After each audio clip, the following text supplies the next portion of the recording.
Məsuliyyət, qayğılar və gündəlik həyatın sonsuz təkrarları arasında sənət yorğun ruhlar üçün açılan bir pəncərədir.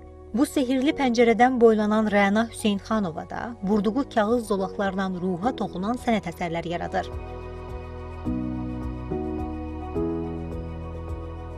Qədim dövrlərdə müqəddəs kitabları bəzəmək üçün istifadə olunan quilling sənəti zaman keçdikcə sənətkarların yaradıcılığına sirayət edib. Rəna Hüseynxanova üçün isə quilling təkcə sənət deyil, keçmiş mənliyini tapmaq üçün daxili dünyasını etdiyi bir səyahətdir.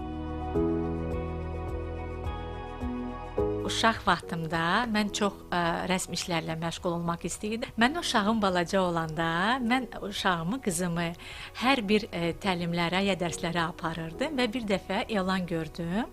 Quilling haqqında bir master-klass haqqında elanı gördüm. Qızıma dedim ki, gəl səni aparım bu dərsə. Və dərsdə elə məlum oldu ki, qızımın heç bir marağı olmadı, amma mənim marağım oldu. Quillinglə mən artıq hardasa 10 ilə yaxın olar məşğul oluram. Amma daha professional səviyyədə, hardasa 2-3 il. Səbrlə min bir xəyalın barmaqlar vasitəsilə həyat tapdığı quilling sənətində kağızın kəsilməsi, bükülməsi və yapışdırılması öz vaxtında, öz yerində olmalıdır.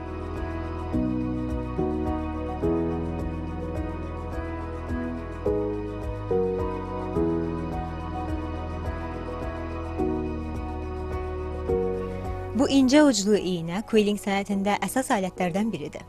Kağız zolaqları bu alət vasitəsilə bükülür və müxtəlif formalar yaradılır. Rəsm seçildikdən sonra mən onu mütləq keyfiyyətli, akvarelli, naxışlı olan bir kağıza çap etdirirəm. Müxtəlif formaları verdikdən sonra artıq onları başlayıram yapışdırmaq. Yapışdırdıqdan sonra isə kompozisiyaya baxıram və kompozisiyada artıq bilirəm ki, hansı fiqura, hansı forma, hansı yerdə olacaq və axırda da böyük bir kompozisiya yaranır. Kağızdan simvollar yaradaraq duyğulara forma verən Rəna Hüseynxanova əsərlərində iplərdən də istifadə edir. Əvvəl ideya gəlir.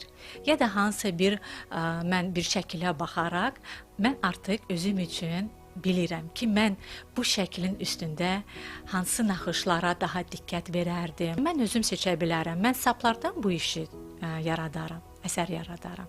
Ya da kağız zolaqlarından. Kağızların burulmuş halqaları, iplərin rəngli düzülüşü arasında Rəna Hüseynxanova zərif və mənalı hekayələr yaratmağa davam edir. Arzu Yusif, Novruz Kazımov, Sevgi Əlizadə, Mədəniyyət Xəbərləri.